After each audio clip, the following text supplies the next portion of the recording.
The story begins by showing a young mathematician who is giving autographs to his female fans. He had claimed to the world that he had proven Goldbach's conjecture theory, which no one had been able to prove for 250 years, and as a result, his popularity had suddenly skyrocketed. Within 10 days, he has to demonstrate this theory to the media. Suddenly, his friend shouts from the window, informing him that someone has broken into his house and destroyed all his demonstrations and his laptop. He quickly rushes home, where his friend asks him what he is going to do now. The mathematician assures that he can rework on it, but it will take him several months. Then the scene shifts to an elderly professor who is playing chess with a psychiatrist, who is also his friend. The professor tells the doctor that a few days ago, he was contemplating suicide, but then he received a letter in the mail that made him abandon the plan. This letter was sent by an anonymous man named Fermat. In the letter, Fermat has given a challenging number puzzle and mentioned that if the professor could solve it and send it back by mail, he will have the opportunity to attend a gathering this weekend, where he will meet other genius mathematicians and engineers like himself. The doctor had already sent the solved puzzle back to Fermat. Next we see an engineer who has also received a similar puzzle letter but has been struggling to solve it for the past 10 days. He is sitting in a library attempting to crack the puzzle. Suddenly, the librarian approaches him and assures him that if he wishes, he can stay here overnight, but he must arrange the books in alphabetical order before leaving. Upon hearing this, an idea clicks in his mind, and he arranges the numbers in the puzzle in alphabetical order, successfully solving it, and mails it to Fermat. Following that, they receive another letter from Fermat, stating that only 4 people have managed to solve the puzzle. All the participants who solve the puzzle are invited to the gathering, where they will be presented with the greatest enigma of all time. But there are some conditions they need to follow. The first condition is that no one should bring their cell phones to the gathering. The second condition is that no one should reveal their true identities, thus Fermat has assigned everyone a temporary name. The engineer is given the name Pascal, and he's the first to arrive at the location Fermat mentioned. After stepping out from his car, he becomes quite confused because the place appears completely deserted with no buildings or houses around. Just then, another participant, a girl named Oliva, arrives. Pascal tries to impress her by telling her that he's an inventor and even shows his unique popcorn machine that he invented. However, Oliva doesn't seem particularly impressed. On the other hand, we see the professor who is assigned the name Hilbert. His car breaks down on the way to the gathering, and he unsuccessfully tries to fix it. Then he hitchhikes with a man who turns out to be none other than the young mathematician who claims to have proven Goldbach's conjecture and is also heading to the same gathering. He is given the name Galois for the event. Both Hilbert and Galois arrive at the same deserted location. Everyone is clueless about why they have been called here, and there is no sign of the host Fermat. Hilbert, having attended such gatherings before, reassures everyone that geniuses always do things in a peculiar way and that someone will come to pick them up in a luxurious car shortly. Just then, Galois spots a car's headlights blinking on the other side of the river. They all start waving their hands, and Galois climbs on an abandoned boat to signal them. However, Hilbert notices that the boat has Pythagoras written on it, and he realizes that this is their luxurious car. They all hop onto the boat, cross the river, and by the time they reach the shore, it's already dark. They check the car but find no one inside. Inside the car, they discover a PDA phone that was connected to the car's lights, causing them to blink when it was time. The car's GPS has a location preset, and they follow the GPS to that location. Upon arrival, they are shocked to find nothing but an abandoned factory. However, with some courage, they enter the factory, which is pitch black, and it doesn't seem like there's any gathering here. Nevertheless, as they move forward for some time, they finally discover a fully furnished perfect room with lights, a running fan, food, plenty of books, and even a piano. But the host Fermat is still missing. Everyone starts waiting for Fermat, having no damn idea when he will arrive. Oliva begins playing the piano to pass the time, and that's when Galois reveals that he had tried to find out more about Fermat, and that the person who invited them here is not actually named Fermat. He explains that about a month ago, after cracking the number puzzle, he attempted to discover the owner of P.O. Box 325. Initially, they refused to reveal any information, but when he claimed to be from the president's office and that it pertained to national security, they disclosed Fermat's real name. When Hilbert asks for the name, Galois finds it difficult to remember, and everyone makes fun of him, saying that he ain't no shit and is just wasting time. He also mentions that there is no information available about Fermat on internet. As they discuss this, Fermat finally enters through the door, apologizing for being late. He invites everyone to the dinner table. While having dinner, they all engage in a lively conversation about various mathematical and scientific hypotheses. Right after dinner, Fermat receives a phone call, and it strikes everyone as odd because Fermat had initially discouraged anyone from bringing phones and yet he brought one himself. The conversation on the phone seems strange to everyone, and Fermat becomes visibly tense.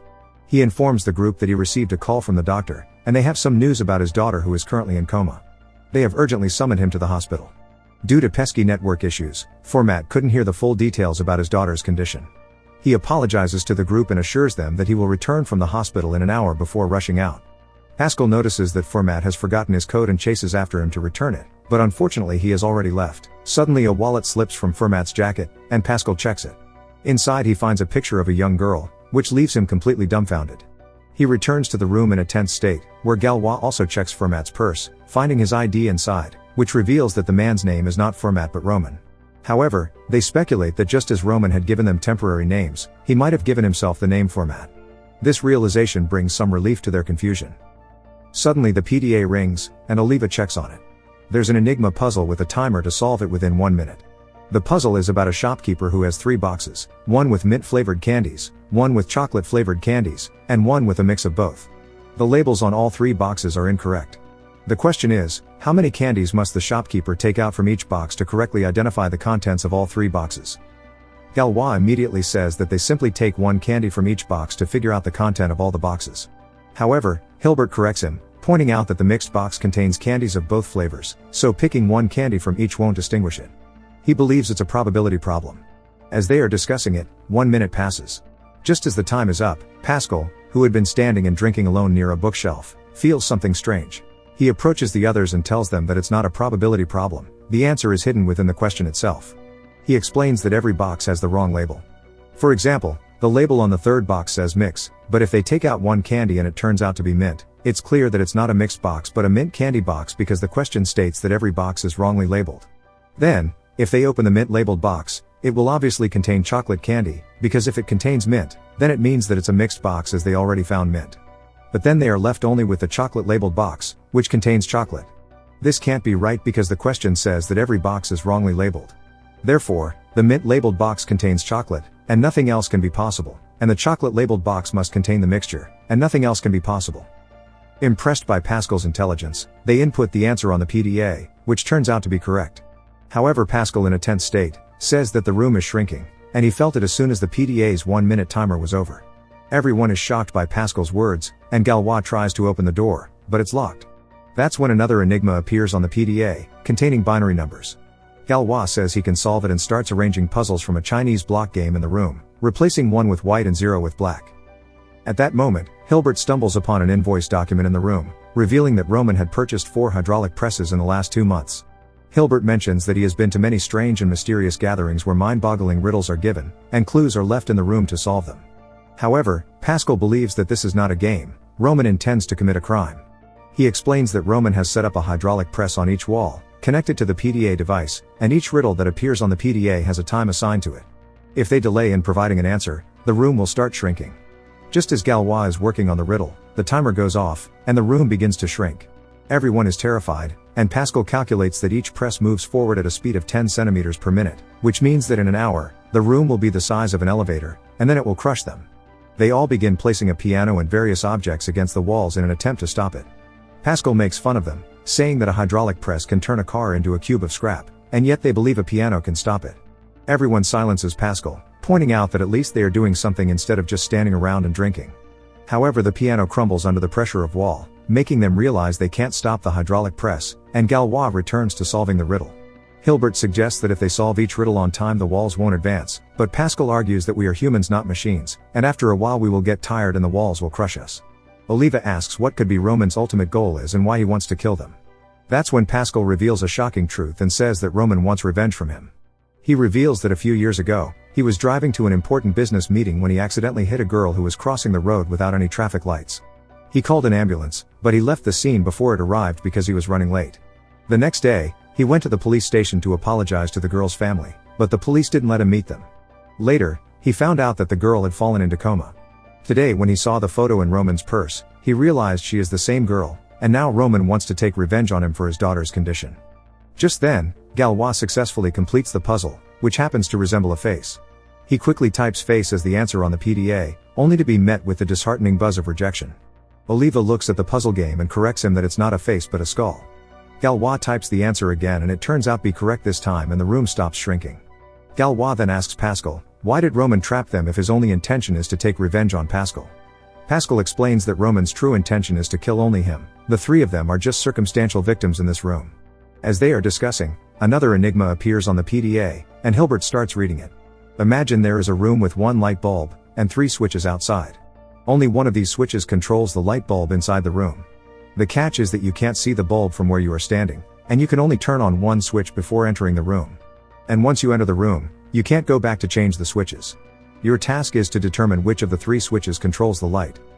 Everyone begins to think hard to solve this riddle, but Pascal is distracted and starts talking about something else. He questions why Roman sent them the enigma in the letter if his intention was to have them killed here. If they couldn't solve it, they wouldn't have received an invitation, and they would have been safe at home, and Roman's plan would have failed. Hilbert asks Pascal if anyone had helped or given him a clue to solve the enigma. Pascal suddenly remembers that the librarian had asked him to arrange the books in alphabetical order, which had given him the idea to solve the enigma. Then we are shown that the librarian is taking money from a man, meaning someone had deliberately sent her to Pascal to provide him with a clue for solving the enigma. Meanwhile, the timer runs out and the room starts shrinking again. As the room shrinks, the lights mounted on the walls begin to shatter. Everyone rushes to bring the remaining lights to the center of the room to prevent total darkness. However, in the process, Hilbert's hand gets burned by a light. Seeing this, Oliva's mind clicks with the solution. She explains that they will turn on the first switch and leave it on for a while, then turn it off and turn on the second switch and enter the room. Now there are 2 possibilities. If the light bulb is on when they enter the room, that means the second switch is the correct one, but if it's off, they have 2 switches left. In this case, they will feel the light bulb. If it's warm to the touch, that means the first switch is the correct one because they left it on briefly before turning it off. But if the light bulb is cool, it means the third switch is the correct one, as they never turned it on. Oliva enters this answer into the PDA and it turns out to be correct. Pascal then come across a book on the bookshelf and asks Oliva her age. She reveals herself as 26 years old. Pascal tells her about Oliva Sabuco, a medical philosopher who also died at the age of 26, possibly explaining why Roman gave her the name Oliva. Next Pascal asks Galois his age, to which he replies 20.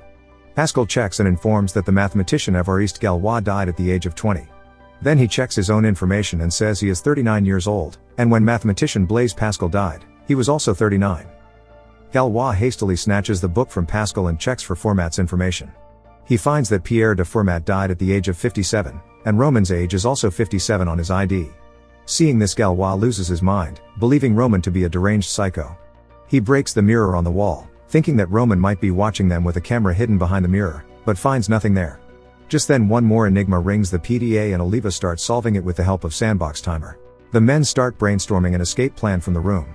Hilbert wonders if anything can stop a press in the end. Pascal says that a hydraulic press can only be stopped by another press, and if they can set up the 2 presses against the other 2, the forces will neutralize and the presses will stop. Following this, they lay the bookshelves horizontally on the ground and start filling the gaps with books and alcohol bottles to create pressure against the wall, eventually neutralizing it. Just as Olivia solves the sandbox enigma, another enigma simultaneously appears on the PDA. Olivia reads out the enigma, and Galois immediately answers it. However, he instructs Olivia not to send the answer just yet, as the next question will arrive soon since the timer for this question hasn't ended. Olivia types the answer on the PDA but places it on the table without sending it. She then starts helping her companions to fill the gaps in the bookshelf to resist the pressure from the presses. However, in the midst of the chaos, Oliva forgets to send the answer on the PDA, and the room starts shrinking again, causing their makeshift structure to fall apart. Simultaneously, the PDA gets lost in the chaos, and the room continues to shrink. Everyone starts searching for the PDA, and during this search, Oliva stumbles upon an invitation letter, similar to the one they received from Fermat. In the letter, it is written that Roman has been assigned the name Fermat, leading them to realize that Roman is not the real villain here. Someone else had summoned Roman with a similar letter and assigned him a different task, instructing him to bring a cell phone along. This explains why Roman had his phone with him. Furthermore, the revelation about Pascal finding Roman's code and discovering his involvement in the accident might just be a coincidence, as Pascal had never met the girl's parents before today. Hilbert finds the PDA and sends the answer, causing the hydraulic pressure to stop. Now, they are left wondering who is behind all of this if it's not Roman, and why is he doing this? On the other side, Roman arrives at the hospital and inquires about his daughter. However, the nurses inform him that they did not make any calls, and his daughter is still in coma. They suggest that someone might have pranked him. Roman, bewildered and frustrated, questions who could play such a cruel joke after he drove 60 kilometers, leaving an important meeting behind. The nurse advises him not to stress and recommends going home to take rest. Roman leaves the hospital with his mind in turmoil. On the other side, the 4 of them continue to wonder who wants to kill them and why. Oliva asks Galois who destroyed the proof of Goldbach's conjecture by breaking into his home. Galois explains that it was a jealous neighborhood kid. Oliva is puzzled, wondering how it's possible for a child to break into a highly secure home and destroy a complete demonstration without Galois noticing even a hint of it. Hilbert questions Oliva about how she knows such detailed information about Galois' house. Oliva, although hesitantly, reveals a shocking truth. She and Galois used to be in a relationship for 2 years, but they broke up later. Pascal scolds them for keeping this information secret, emphasizing that if they continue to hide things from each other, they won't find a clue to a way out of the room. Then another enigma pops up on the PDA. The question presents a situation where a man is trapped in a room with 2 doors, one leading to freedom and the other to the trap. There are guards at both doors, with the guard of the freedom door always tells the truth, and the guard at the trap door always lies. However, the man doesn't know which guard tells the truth and which one lies. The man can ask only one guard a single question and must then choose a door. The 4 of them start thinking about the solution by recreating the scenario provided in the enigma. After a while, Pascal figures out the answer. He suggests that they should approach the guard at door A and ask, which door will the other guard say leads to freedom? If the first guard is the freedom guard who tells the truth, he will indicate that the second guard, who always lies, will point to door B as the freedom door. However, if the guard at door A is the trap door guard, he will falsely claim that the second guard will identify door A as the freedom door. In either case, they should choose the opposite door from the one the guard suggests. Pascal enters this answer into the PDA, and it turns out to be correct. Pascal then asks Oliva and Galois why they ultimately broke up. Oliva explains that when they were in a relationship, she was exceptionally skilled at chess, and no one could beat her. However, one day she downloaded chess app on her phone and came across an opponent who kept on defeating her, no matter how hard she tried. They started playing chess together every day, and she never won against him even once. This led her to develop a crush on him. One day, he invited her to play chess face to face on his yacht, which was in the middle of the ocean and hosting a wild party with illegal activities and drugs. She enjoyed herself immensely and began going there frequently, not realizing how Galois might react if she tell him the truth, so she decided to break up with him. Pascal suggests that this might be the same chess guy who is doing all this. But Oliva drops a bombshell by revealing that he can't be the one because he is currently present in the room. This shocks Pascal and Galois and they turn to Hilbert, who was solving the enigma. In his fury, Galois shoves the PDA from Hilbert's hands and starts crying. Pascal screams at Galois for shoving the PDA as they will die without it. The room continues to shrink slowly, and in his distress, Galois says that he no longer cares if he dies. This leads Pascal to suspect that Galois might be behind the whole plan since he seems to want to die but also wants to take revenge on Hilbert and Oliva and watch them die with him. He reminds them that after the dinner, Roman received a phone call that made him leave the gathering. Whoever made the call knew that Roman had arrived in the room and called him accordingly. They realize that when Roman received the call, Hilbert was not in the room, he had stepped out. Just then, Galois' gaze lands on Hilbert's purse with EC written on it, and upon seeing this, he recalls the name the post office guy mentioned, which was a friend Cuevas. Pascal immediately checks Hilbert's bag and finds a phone with a call history that includes a call to Roman. The truth dawns on them. Hilbert is caught, and a sinister smile crosses his face. Pascal dials Roman's number on the phone, but Hilbert calmly tells them that Roman must have already died by now. Hilbert reveals that he had sprayed poison under the seat belt in Roman's car, and as soon as Roman put on the seat belt he must have immediately died without leaving any traces of murder. However, in reality, Roman is still alive and on his way to the gathering because he hasn't put on the seatbelt until now. However, he gets pulled over by the police for speeding, and the police ride in his car to his home because Roman has forgotten his license at home. The officer asks him to put on the seatbelt and as soon as Roman does so, the poison is released, and the car falls from the cliff killing both Roman and the cop. Meanwhile, Hilbert reveals that he spent 35 years of his life trying to prove the gold box conjecture, and he was about to present it to the world in 10 days after some final verifications. However, on that very day, a news broke that a 20-year-old has successfully proved gold box conjecture, rendering all of Hilbert's years of hard work futile. He was completely devastated and had even contemplated suicide, but before taking such a drastic step, he felt a strong curiosity to meet Galois. But the very next day, another news emerged that someone had destroyed Galois' demonstration of gold box conjecture. Learning this, he sent an email to Galois, seeking to meet him, but it was Oliva, Galois' girlfriend, who replied, confirming that Galois' demonstration had indeed been destroyed, and this is how he truly met Oliva. This revelation shocks Galois again because it means the entire story Oliva has just narrated about chess and the yacht was a made-up tale. Hilbert says that even if he had presented his gold box conjecture demonstration to the media after 10 days, in the eyes of the world, Galois would still be the first person to have successfully proven it. In frustration, Hilbert asks Galois how at just the age of 20, he managed to achieve what took Hilbert 35 years, but Galois stays silent. Hilbert reveals that he set up this room to put Galois' intelligence to the test, determining if he is truly capable of solving the gold box conjecture. Pascal asks Hilbert, but why he wants to kill Roman and him. Hilbert replies that after everyone's death when the police investigate, they would conclude that Roman had killed Pascal as revenge for his daughter, and the others who died here would be considered collateral victims of Roman's rage, making them Roman's circumstantial victims. Hilbert doesn't care if he dies with them too, he just wants the credit of being the first person to prove Goldbach's conjecture. That's why he has also brought the proof of Goldbach's conjecture with him. His plan is that if Galois is dead, no one will be able to rework the proof. When the police find the demonstration, Hilbert will be credited as the first person to prove the Goldbach's conjecture, securing his place in history. However, Galois drops a bombshell. He reveals that he never actually proved the Goldbach's conjecture, it was all a lie he concocted to gain all of his attention.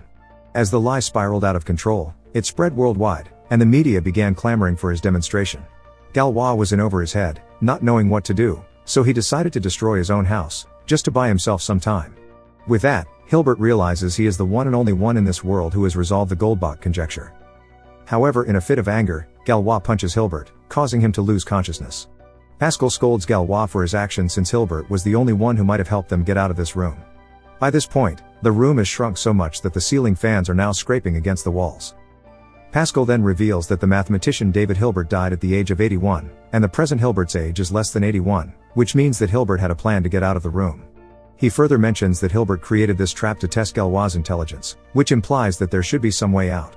They notice the word freedom written on the blackboard, which was used to explain the freedom door enigma. The three of them start breaking the blackboard, and behind it, they find an elevator. One by one, they start escaping through the elevator.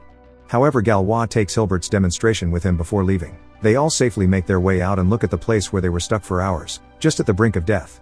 Then they sail back on the boat, and Galois is torn by confusion, wondering whether he should publish the demonstration of Goldbach's conjecture under his name, which would be unethical since Hilbert had actually solved it. However, if he were to publish it, he could gain significant fame and recognition. Pascal picks up the demonstration and throws it into the river, saying, "Confusion solved." Galois gets angry, asking how he could do this when humanity has been trying to solve it for 250 years. Pascal simply responds, "The world remains as it was." Oliva smiles at this, and with this scene, the movie comes to an end. Subscribing to the channel will make my day better. See you in the next video, till then take care and goodbye.